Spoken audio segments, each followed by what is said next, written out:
কেউ কারো না। চোখ বন্ধ হয়ে গেলে সবার সাথে সম্পর্ক কাট হয়ে যাবে। ফাইদা নুফিখা ফিস সূর ফালা আনসাবা বাইনাহুম, নসবের বহু বচন আনসাব, একটা সম্পর্ক বাকি থাকবে না। সে দলীয় সম্পর্ক হোক, আর আত্মীয়তার সম্পর্ক হোক, আর রক্তের সম্পর্ক হোক, সব আল্লাহ কাট করে দেবে। কার জন্য কি করছেন? আমার ছেলে মেয়ে, আমার স্ত্রী, আমার মা বাবা, এগুলো আমার আপন না। হ্যাঁ, ওদের সাথে আমি ভালো ব্যবহার করব আমার আখিরাত তৈরি করার জন্য। কথা বুঝতেছেন? আমার মা বাবার সাথে আমি ভালো ব্যবহার করব আমার আখিরাত তৈরি করার জন্য। আমার শ্বশুর শাশুড়ির সাথে আমি ভালো ব্যবহার করব, তাদের হক আদায় করব আমার আখিরাতের জন্য। কথা বলেন না কেন? তাছাড়া আমার তার কোনো দরকার নেই। আমার শ্বশুর শাশুড়ি কি দরকার তার? সে পরের মানুষ। আমার আসল একটা মানুষ আছে, আমার আমল। কথা বলেন না কেন? আল্লাহ এই জন্য ঈমান আনার পরে দিয়েছেন ওয়া আমিলা আমালান সালিহা, ভালো কাজ করে যাও। ভালো কাজের ব্যাখ্যা বাংলাদেশে ভুল আছে। আমরা অনেকে মনে করি ভালো কাজ মানে সৎ হওয়া লাগবে, নেক কাজ না। সতের পাশাপাশি আপনাকে যোগ্যতা সম্পন্ন হওয়া লাগবে। এটার নাম সালেহ। সালেহ শব্দের ব্যাখ্যা হচ্ছে আপনাকে যোগ্যতা সম্পন্ন হওয়া লাগবে। যদি আমরা দল মত নির্বিশেষে বাংলাদেশে আজ যোগ্যতা সম্পন্ন হতে পারি প্রত্যেকটা দিক আর বিভাগে, আল্লাহ এই দেশটাকে আমাদের হাতে তুলে দেবে। আর এটার বাস্তব নমুনা আমরা এদেশে দেখতে পাচ্ছি এখন। জামাত ইসলামী বাংলাদেশ, ইসলামী ছাত্র শিবির, ইসলামী ছাত্রী সংস্থা এদের ভেতরে আছে। আপনি মন খারাপ করলেও সত্যটা বলা লাগবে। আপনি দেখেন একেবারে রাষ্ট্রপতি, প্রধানমন্ত্রী থেকে শুরু করে একেবারে দারোয়ান পর্যন্ত যতগুলো জায়গা সৎ এবং যোগ্য। অন্যান্য দলে আছে হয়তো সৎ আছে কিন্তু যোগ্য না, কিন্তু এদের ভেতরে সৎ এবং যোগ্য। কারণ ওই বিষয়ে লেখাপড়া আছে, শিক্ষা আছে এবং প্রশিক্ষণ আছে। এইভাবে এদেরকে তৈরি করা হয়। আল্লাহ যেন এরকম যোগ্যতা সম্পন্ন মানুষকে সামনে এরকম 1628টা চেয়ারে বসিয়ে দেয়। এ দেশটা মিনি জান্নাত হয়ে যাবে ইনশাআল্লাহ। যদি এই তিনটা কাজ জীবনে আমরা করতে পারি, ফাউলাইকা, আল্লাহ এইভাবে দেখিয়েছেন এই নরসিংদীর মানুষগুলো, ফাউলাইকা ইউবাদদিলুল্লাহু সাইয়্যাতিহিম হাসানাত, একটা গুনাহ তোদের জীবনে থাকবে না, সব পেছনের অপরাধ পরিবর্তন করে নেকি বানিয়ে দেব। আল্লাহ এটা পারে কিনা? এই জন্যই তো ওনার নাম নিয়েছেন আকান আল্লাহু গফুর আর রহিমা। গফুর একটা, রহিম একটা, কি সুন্দর নাম। এই নামের কারণে কিয়ামতে আল্লাহ হাজার হাজার লক্ষ বান্দাকে মাফ করে দিবেন। কিন্তু এই কাজগুলো আপনার ভেতরে থাকতে হবে। আপনি তওবা করবেন।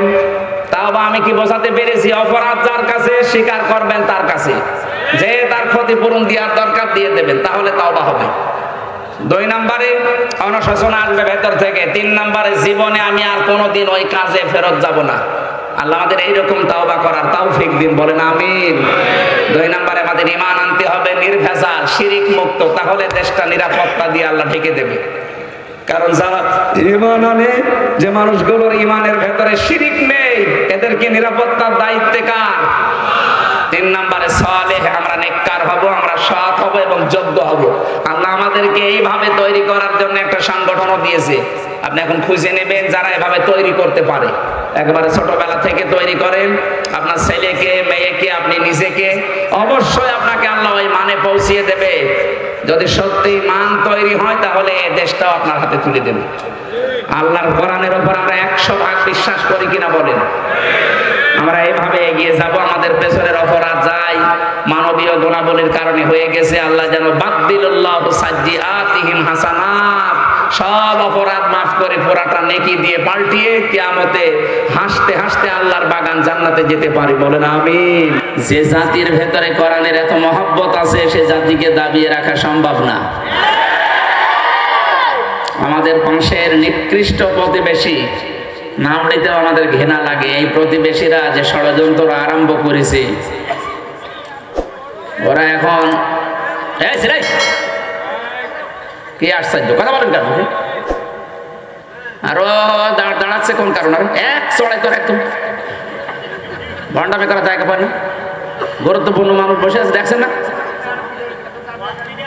ওর পিঠের ওপরে 2টা দেন, ছাত্র অনেক নেই, ওরাই দেন। ভণ্ডামি কত দাঁড়িয়েছে। কথা বলবেন না, একেবারে এদিকে তাকিয়ে থাকেন। নরসিংদীবাসী এই যে মিথ্যা কিছু তথ্য ছড়াচ্ছে এখন পৃথিবীতে, সবচাইতে বড় তালিকায় আছে মিথ্যা তথ্য ছড়ানোই ভারতে। এতদিন ওরা মিথ্যা তথ্য ছড়িয়েছে যে বাংলাদেশে সংখ্যালঘু নির্যাতন হয়, এটা দেখা মিথ্যা কথা। আজকে আপনি গোবিন্দ পৌরাণিকের ভাষণ শোনেননি? বাংলাদেশের সংখ্যালঘু নির্যাতন যদি দু একটা হয়ে থাকে, যারা এতদিন চালিয়েছে 15.5 বছর, ওদের দ্বারা হয়েছে। এদেশে যারা সত্যি ইসলামপন্থী মানুষ, বিশেষ করে আলেম ওলামা, জামাত ইসলামের নাম এই লোকটা বলেছে, জামাত ইসলামের দ্বারা এদেশে সংখ্যালঘু নির্যাতনের কোনো প্রমাণ নেই, আর হওয়ার সম্ভাবনাও নেই। একটা হিন্দু মানুষ, আজকে এক মহিলা বাংলাদেশের মাগুরা জেলা, ঝিনাইদহ মাগুরা নাম শোনেননি? এখান থেকে কলকাতায় গেছে, তারে ওই যে ময়ূখ রঞ্জনের মতো কিছু মলম বিক্রেতা, হকার, সাংবাদিক, এরকম কিছু লোক যে আপনাদের ওখানে নাকি পূজা করতে দেয় না, আপনাদের ধরে নাকি রেপ করে, উল্টা পাল্টা কথা বলিস। মানে 5 তারিখের পর থেকে আমরা একটু আরামে আছি। সুতরাং মিথ্যা তথ্য ছড়িয়ে বিশ্বের মানুষের কাছে আরো হাসির পাত্র হয়ে যাচ্ছে। কয়েকটা উগ্র আছে, উগ্রদের কারণে এরা একটু সাহস পাচ্ছে। আমার মনে হয় বাংলাদেশের পুলিশের কাছে এদের একটু ছেড়ে দেওয়া দরকার। মাথা থেকে পা পর্যন্ত যখন পিটাবে তখন টের পাবে। বস আমরা কলকাতা নিয়ে নেব, এটা নিতে পারলে নাকি ওদের ব্যবসা ভালো হয়, খুব ঘুরে আসা লাগে তো, কাছাকাছি হয়। আরে দাদা, আপনি কি যৌতুক নেবেন? আর মেয়ে তো পালিয়ে গেছে, যৌতুক কিসের? পালানো মেয়ের আবার যৌতুক? মেয়ের তো বিয়েই মানি না আমরা, মেয়ের বিয়ে আমরা মানি। তারপর এতদিন মিথ্যা কথা বলেছেন যে আমাদের স্বামী স্ত্রীর সম্পর্ক, না, এ বিয়ে হবে না, কারণ যার সাথে গেছে তার তো মুসলমানই দেওয়া হয় না। এরকম একটা মানুষের সাথে আমাদের মেয়ে, একটা হাজি মানুষ, কথা বলে না কেন? যদিও তার একটু সমস্যা আছে, কথা বললে মিথ্যা কথা বলে, কিন্তু হাজি তো, একটা হাজি মানুষকে আপনি ওইরকম দাদার সাথে দেওয়া যায়? এটাকে আমি বানালাম। কোরআনে কারিমের সূরা বাকারার 221 নম্বর আয়াতে আল্লাহ নিষেধ করে দিয়েছে, ওয়ালা তুনকিহুল মুশরিকিনা হাত্তা ইউমিনু, যতক্ষণ মুশরিক পুরুষ মুসলমান না হবে, ঈমান না আনবে, কোন মুমিনা নারীর জন্য তার সাথে বিবাহ বন্ধনে আবদ্ধ হওয়া জায়েজ নেই। তো এজন্য দাদা সে বয়স এখন যদি মুসলমান হয়ে বিয়ে করা লাগে, ও তো মুসলমানই দিয়ে হবে। এখন এ বয়সে মুসলমানের দিতে গেলে তো সমস্যা। এই জন্য আপনার সাথে আমাদের আত্মীয়তা হবে না ভাই। যৌতুকের তো প্রশ্নই আসে না। আমাদের ধর্মে যৌতুক দেওয়াও জায়েজ নেই, নেওয়াও জায়েজ নেই। এই জন্য মেয়ে যখন গেছে এমনি থাক, কিন্তু বিয়ে করার কোনো স্বাদ যেন আপনাদের না জাগে, যতদিন অন্তত আপনারা মুসলমানই না দেবেন। আর আপনারা মুসলমানই দেবেন না আমরা জানি, কথা বলেন না কেন? আমির জামাত ডক্টর শফিকুর রহমান ঘোষণা দিয়েছে না, এদেশের 1 ইঞ্চি না, হাফ ইঞ্চি জায়গার দিকে কেউ যদি পা বাড়ায়, জীবন দিয়ে হলেও আমরা রক্ষা করব।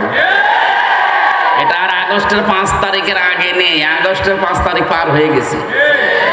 এখন জরিপ টের পান, আগস্টের 5 তারিখের আগ পর্যন্ত বাংলাদেশে 100 জনের 15 জন মানুষ চাইতো যে দেশে কোরআনের বিধান কায়েম হোক। এই 3 মাস কয়েকদিন হয়ে গেল, মানুষের এখন মত পাল্টিয়েছে। এখন 100 জনের 58 জন মানুষ চাইছে যে কোরআনে কারিমে দেশে কায়েম হোক। ঠিক আছে,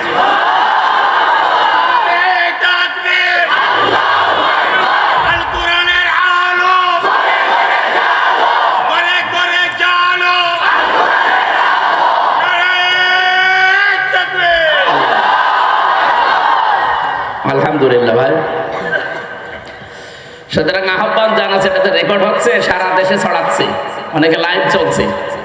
কারো উস্কানিতে পা দেবেন না, বিশেষ করে যারা 2 আপন বোন পালিয়েছে তাদের উস্কানিতে তো পা দেওয়া যাবে না।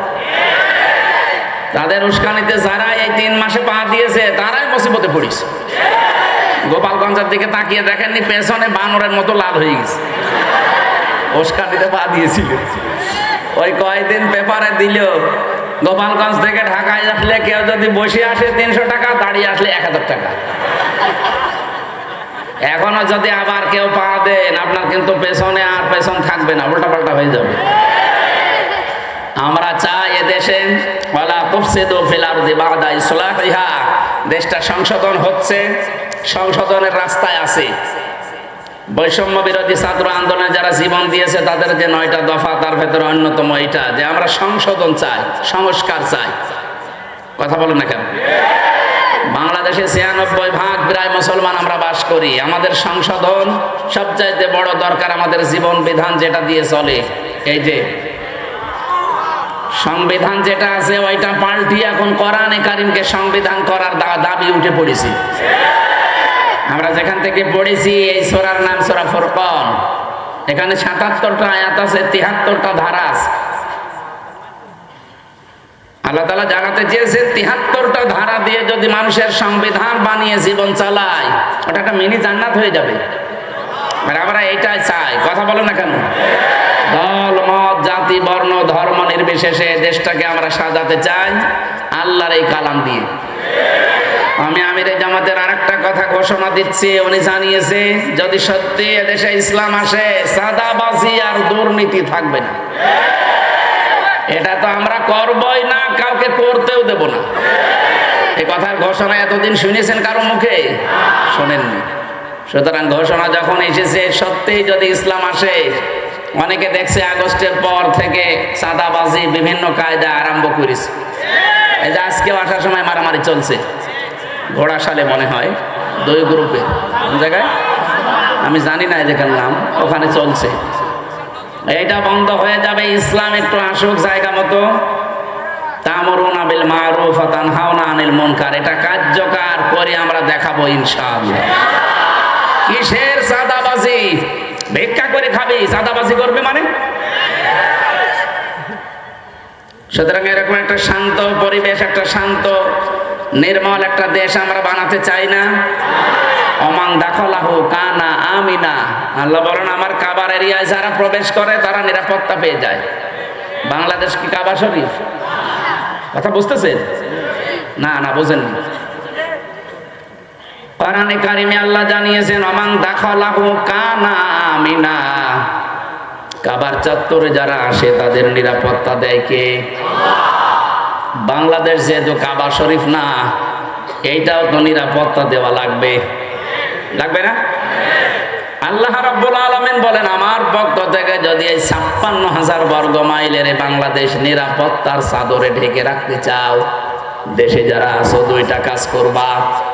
1 নম্বরে সূরা এটা আনআমের 82 নম্বর আয়াতে আছে, আল্লাযীনা আমানু ওয়া লাম ইয়ালবিসু ঈমানাহুম বিযুলমিন উলাইকা লাহুমুল আমন, ইলা আখির আয়াত।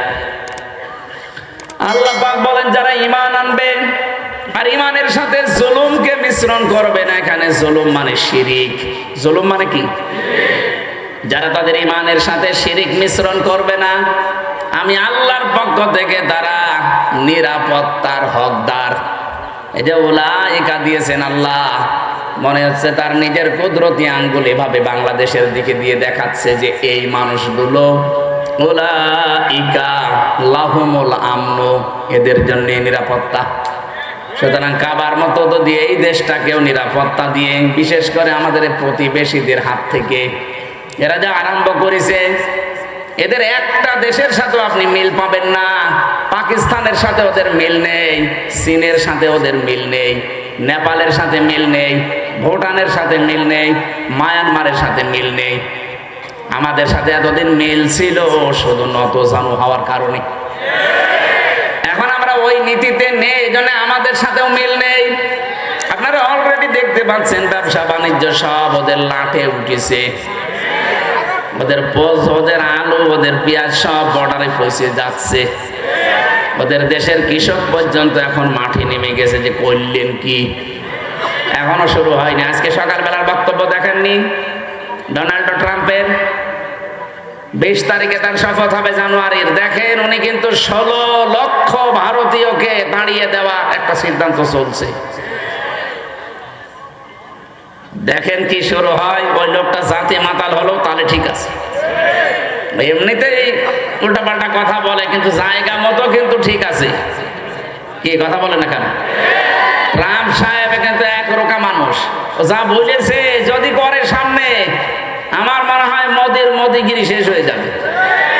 এদিকে লেগেছে বাংলাদেশ যদি এখন পাকিস্তানের সাথে, চীনের সাথে, তুরস্কের সাথে ব্যবসা আরম্ভ করে, ও তো এমনিই পাগল হয়ে যাবে।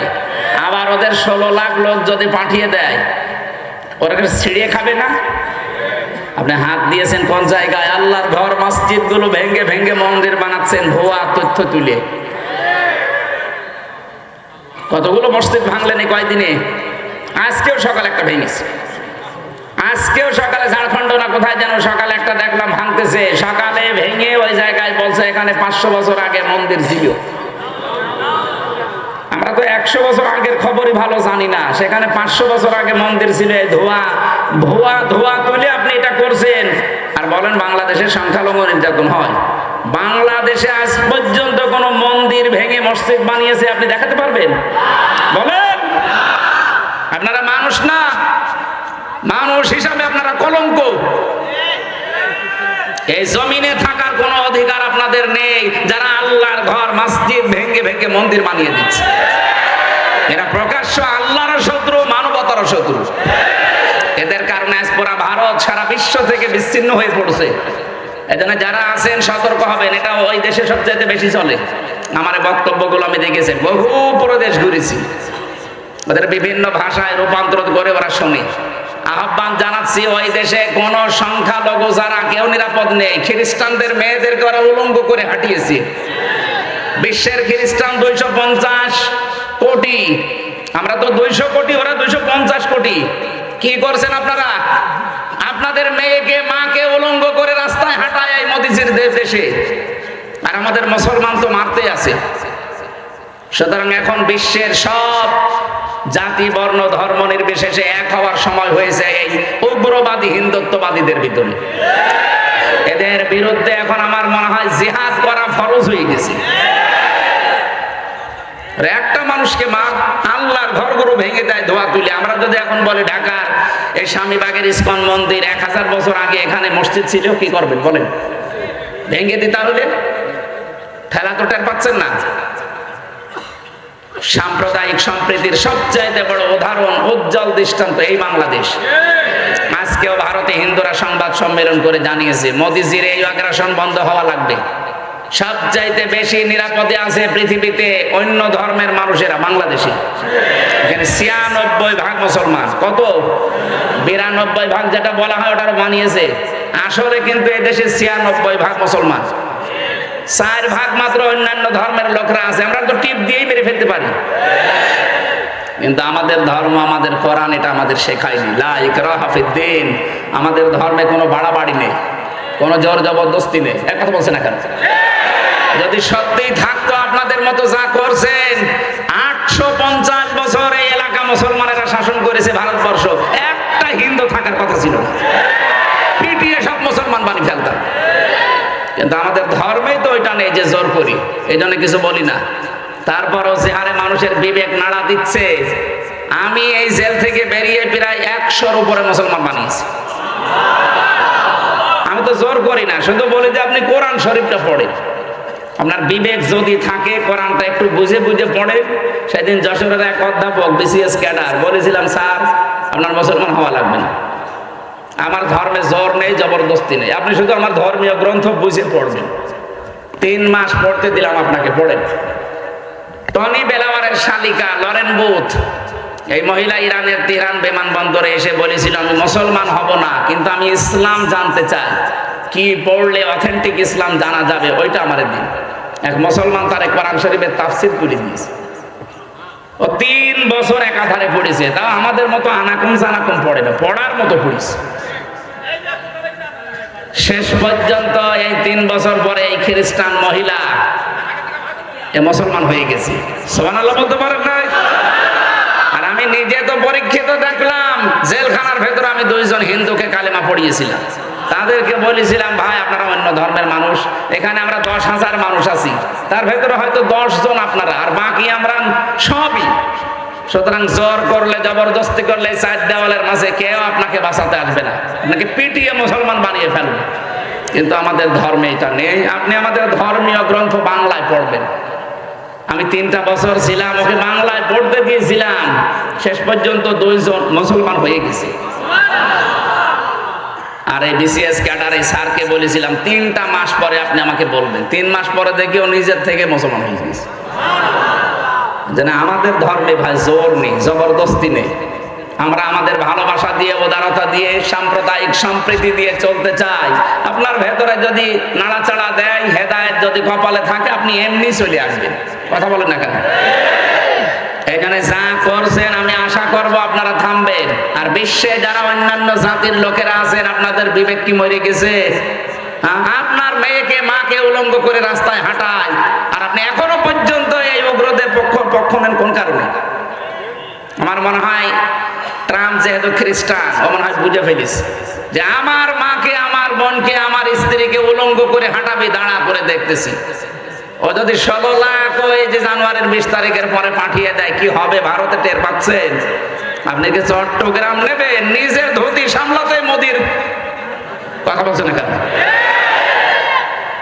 ধুতি পরে থাকে, একটা টান দিলেই তো উল্টোপাল্টা হয়ে যাবে। এই জন্য নিজের ধুতি সামলা নাকি। আমাদের দেশ ভালো আছে, অনেক ভালো আছে। কথা বলেন না কেন? আপনাদের ষড়যন্ত্র আপনারা থামান, আমাদের দেশ অনেক ভালো আছে। যে মেয়েটা দিয়েছি, অন্তত মেয়েটা নিয়ে একটু সাজগোজ করে রাখেন। মেয়েটা ভালো নেই, আজকে দেখেছেন না, মেয়েটা ভালো নেই।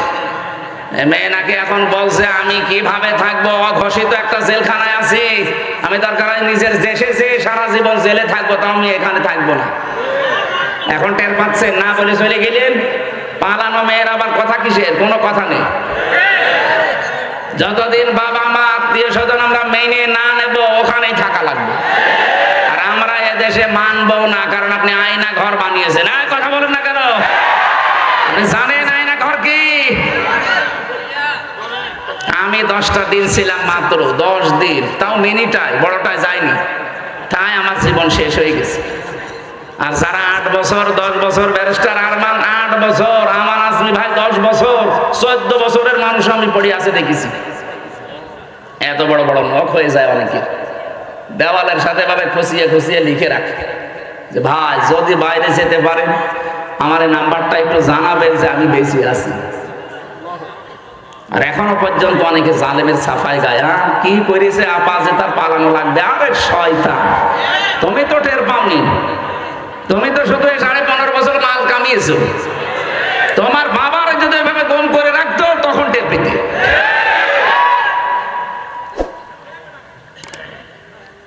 আর শুধু গুম করে রাখলে তো হয়, খুন করে দিলে তো হয়, জেলে দিলে তো হয়, মিথ্যা সাক্ষী দিয়ে আটকে রাখে না, ওর পরিবারটা ধ্বংস করে দেয়।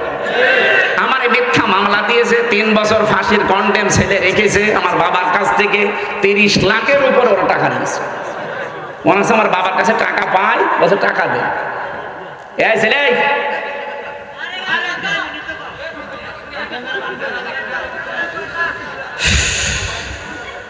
আমি আবার সতর্ক করছি ভাই, দেশটা শান্ত হয়ে যাচ্ছে, আর শান্ত হবে ইনশাআল্লাহ।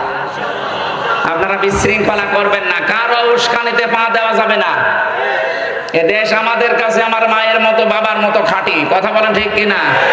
সুতরাং কারো উস্কানিতে পা দিয়ে আমরা যেন আবার দেশটাকে অশান্তির দাবানলে দাও দাও করে চলতে না দেই। এমনিতেই অনেক পিছিয়ে গেছি, এই 53.5 বছর আমরা পিছিয়ে আছি শুধু এদের কারণে।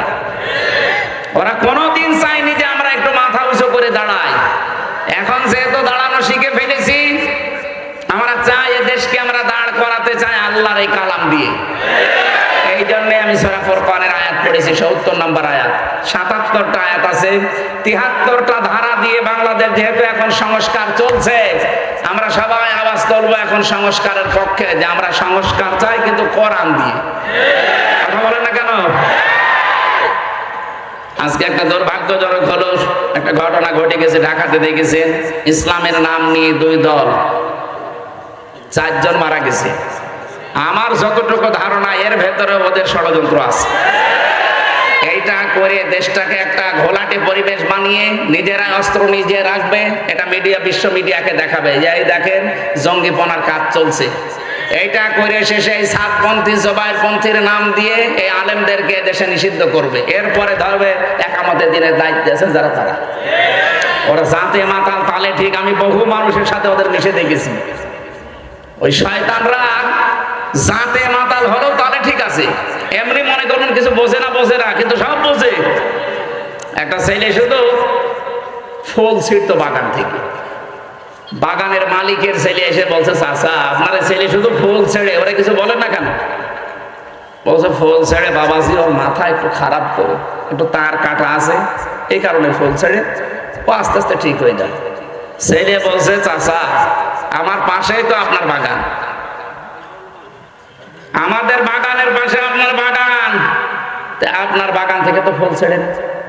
চাচা বলছে, ভাতিজা ওর মাথা খারাপ, তুমি অত খারাপ না। ওই শয়তান হলো জানে ঠিক আছে,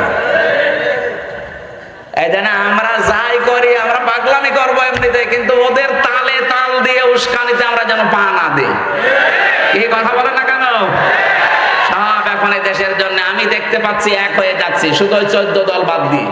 ভাই আপনারা তওবা করে ফিরে আসেন, আমরা দেশটাকে সাজাই। হ্যাঁ, তাওবাটা কি এটা বোঝানোর জন্য আমি কিন্তু আয়াত পড়েছি।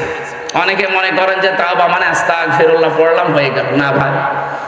আপনি অপরাধ যা করেছেন এই অপরাধের শাস্তি আগে আপনাকে পাওয়া লাগবে, বা যার কাছে অপরাধ করেছেন তার কাছে আগে স্বীকার করবেন, তার ক্ষতিপূরণ দেবেন। এক মহিলা এসে বলে, ইয়া রাসূলুল্লাহ, ভালো করে শুনবেন, হে রাসূল আমি জিনা করেছি, আপনি আমার বিচার করেন। নবীজি মুখ ঘুরিয়ে নিলেন। মহিলা বলে, হে রাসূল আমি জিনা করেছি। নবীজি আবার মুখ ঘুরিয়ে নিলেন। 3 বার তিনি মুখ ঘুরিয়ে বললেন, মহিলা এ কথা কাউকে বলবা না, যাও চলে যাও। মেয়েটা বলে, ইয়া রাসূলুল্লাহ আমি তো আপনার মুখে শুনেছি কোন মানুষ যদি পৃথিবীতে কোন অন্যায় করে, এই অন্যায়ের শাস্তি যদি না হয় কিয়ামতে আল্লাহ 3টা পাপের শাস্তি ডবল করে দেবে। কয়টা? 3টা পাপ যদি দুনিয়ায় কেউ করে তার শাস্তি হবে ডবল। এই আয়াতের আগে আছে ইদাআফ লাহুল আযাবু ইয়াউমাল কিয়ামাহ। আল্লাহ পাক বলেন আমি শাস্তি তাদেরকে ডবল দেব কিয়ামতে। ওয়া ইয়াখলুদ ফীহি মুহানা,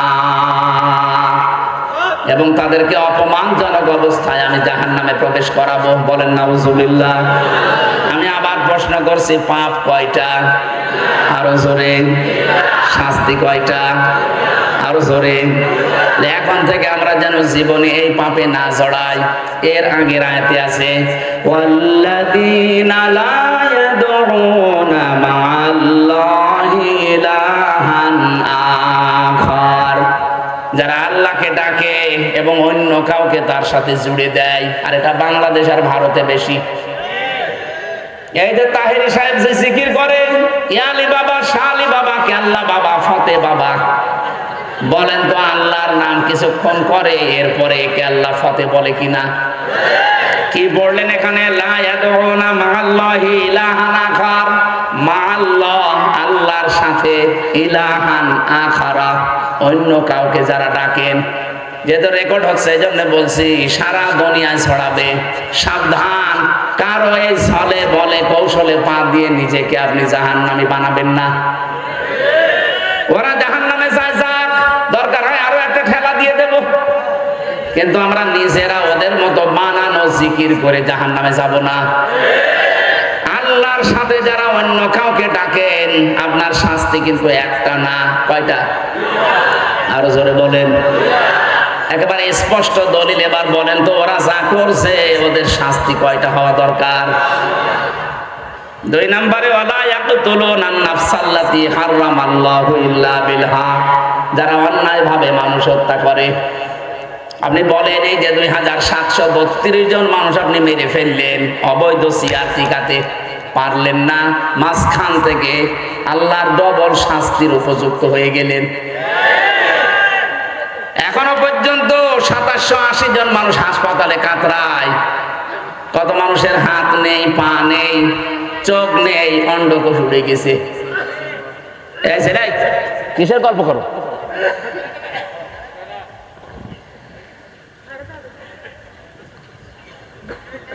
চাইলে চাইলে ভাষা তো ফাঁকা ফাঁকা হয়ে বসেন, বসেন বসেন, ফাঁকা ফাঁকা হয়ে বসেন। আমার ভাইরা, দুনিয়াতে যারা মানুষ হত্যার সাথে জড়িত ছিলেন, এখন আছেন, এখনো পর্যন্ত অনেকে মানুষ হত্যা করছেন। এই যে 4 জন মানুষকে মেরে ফেললেন, কার ইন্ধনে, কার ইঙ্গিতে আমি জানি না, আপনার কিন্তু ডবল শাস্তি হবে। যাকে মেরে ফেলেছেন আপনি তাকে দিয়ত দেবেন, জরিমানা দেওয়া লাগবে আপনাকে। তার বাবার কাছে, তার মায়ের কাছে, স্ত্রীর সন্তানের কাছে গিয়ে বলবেন যে মেরে ফেলেছি, এখন কি করবেন বলেন। ওরা যদি বলে 50 লাখ করে টাকা দেওয়া লাগবে আপনাকে, তাই দেওয়া লাগবে, তাছাড়া আপনার মাপ নেই। বাংলাদেশের যে বিচার ব্যবস্থা, হত্যা করলে তাকে হয় 20 বছর 30 বছর জেল দিয়ে দেয়, না এর দ্বারা মাফ হবে না। হয় আপনাকে মেরে ফেলা লাগবে অথবা আপনাকে ক্ষতিপূরণ দেওয়া লাগবে।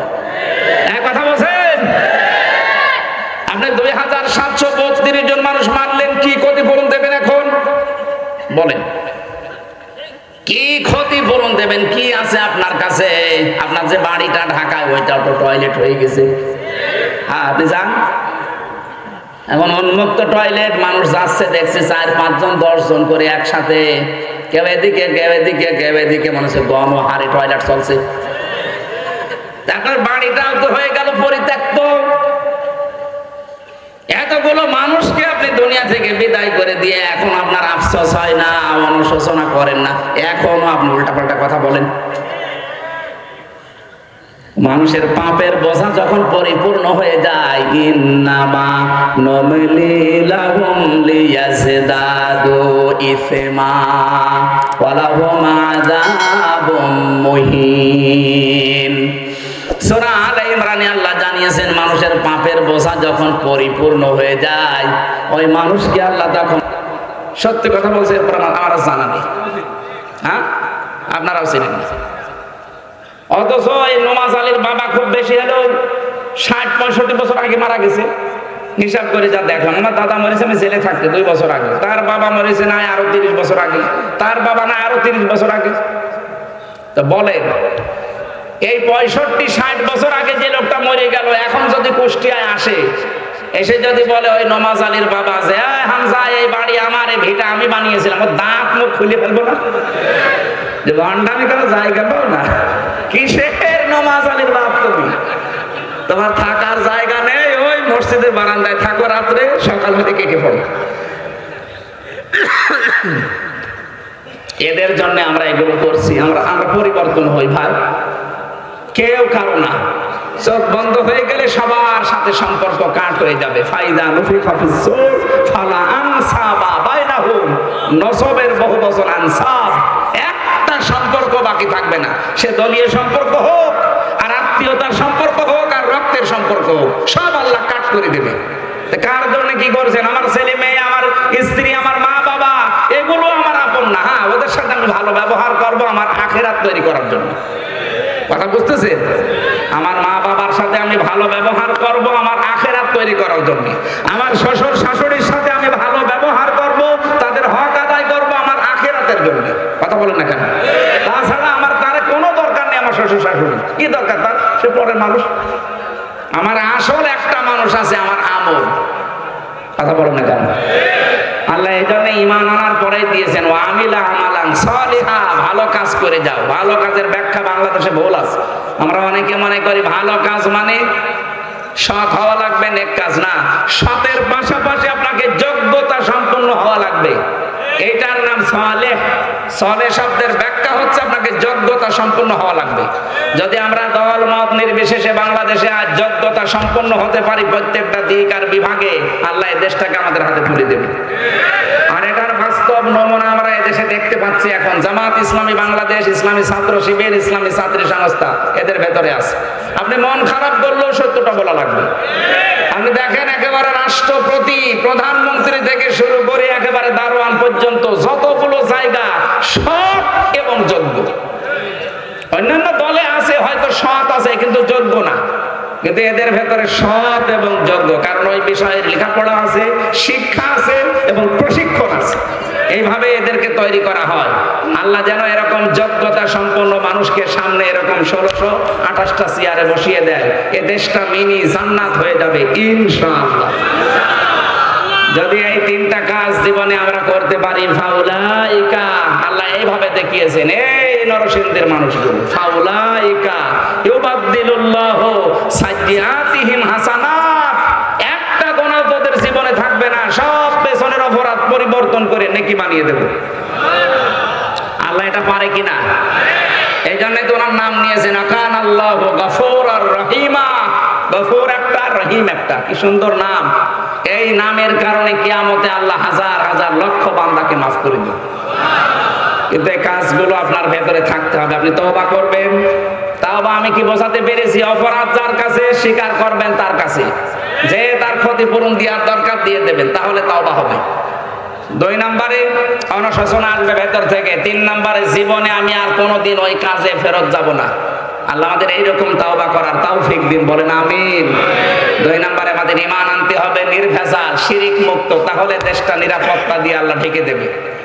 কারণ যারা ঈমান আনে, যে মানুষগুলোর ঈমানের ভেতরে শিরিক নেই, এদেরকে নিরাপত্তার দায়িত্ব কার? 3 নম্বরে সালেহ, আমরা নেককার হব, আমরা সৎ হব এবং যোগ্য হব। আল্লাহ আমাদেরকে এইভাবে তৈরি করার জন্য একটা সংগঠনও দিয়েছে। আপনি এখন খুঁজে নেবেন যারা এভাবে তৈরি করতে পারে। একবারে ছোটবেলা থেকে তৈরি করেন আপনার ছেলেকে, মেয়েকে, আপনি নিজেকে, অবশ্যই আপনাকে আল্লাহ ওই মানে পৌঁছিয়ে দেবে। যদি সত্যি মান তৈরি হয় তাহলে এই দেশটাও আপনার হাতে তুলে দেবে। আল্লাহর কোরআনের উপর আমরা 100% বিশ্বাস করি কিনা বলেন? আমরা এইভাবে এগিয়ে যাব। আমাদের পেছনের অপরাধ যাই মানবীয় গুণাবলীর কারণে হয়ে গেছে, আল্লাহ যেন বাদদিলুল্লাহু সাইয়্যাতিহিম হাসানাত, সব অপরাধ মাফ করে পুরাটা নেকি দিয়ে পাল্টিয়ে কিয়ামতে হাসতে হাসতে আল্লাহর বাগান জান্নাতে যেতে পারি, বলেন আমিন।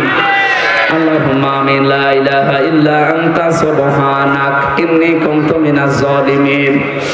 রব্বুল আলামিন, সারাটা জীবন আমরা অপরাধ করে জীবনটা নষ্ট করে ফেলেছি। হাত ওঠায় কথা বলবো ভয় করে, লজ্জা করে। এই মরাজাত বসে করুন, বসে বসে। সারা জীবনের অপরাধ মাথায় নিয়ে যারা হাত তুলেছে, আল্লাহ অপরাধগুলো আজকেই তুমি ক্ষমা করে পুরাটা জায়গা নেকি দিয়ে পাল্টিয়ে দাও রব্বুল আলামিন। এই মাহফিলের আয়োজন করতে গিয়ে যারা শ্রম দিয়েছে, টাকা পয়সা দিয়েছে, এদের এই টাকা অর্থ সম্পদ উসমানের সাথে কবুল করে নাও। এলাকায় মাটির নিচে যারা ঘুমিয়ে আছে এদেরকে ক্ষমা করো। মা বোনেরা যারা এসেছে, আল্লাহ খাদিজার মতো, আয়েশার মতো বানিয়ে দাও। মাহফিলের প্রধান অতিথি যিনি আমাদের মাথার তাজ, আমাদের অভিভাবক জনাব আব্দুল সত্তার, আল্লাহ তোমার এই গোলামকে তুমি ইসলামের খাদেম বানিয়েছো, কবুল করে নাও। মাহফিলের সভাপতি, সহসভাপতি, যত মানুষ এই মাহফিলের সাথে ইনভলভ আছে, এদেরকে কবুল করে নাও রব্বুল আলামিন। জালেমের জেলখানায় 3টা বছর আমি অসুস্থ হয়ে গেছি। তোমার বান্দাদের জোরাজোরের কারণে আমার সারা দেশে যাওয়া লাগে। মেহেরবানি করে তুমি আমাকে আগের অবস্থায় আবার শরীর সুস্থ বানিয়ে দাও। আল্লাহুম্মা গফিরলি ওয়ারহামনি ওয়াহদিনি ওয়াফিনি ওয়ারযুকনি ইয়া রাব্বাল আলামিন। আল্লাহ মা বাবা যাদের বেঁচে আছে সহি সালামতে রাখো। তোমার বান্দা কামাল মেম্বার গাড়ি অ্যাক্সিডেন্ট দুর্ঘটনায় তিনি ঢাকায় হসপিটালে আছে। শেফা দেওয়ার মালিক তুমি, আল্লাহ মেহেরবানি করে তারে শেফায়ে কামেলা আজেরা দিয়ে দাও। যত মানুষ আমরা এখানে অসুস্থ হয়ে অনেকে আশা নিয়ে হাত তুলেছে, এখন রাত 12টা বাজে, তাহাজ্জুদের সময়।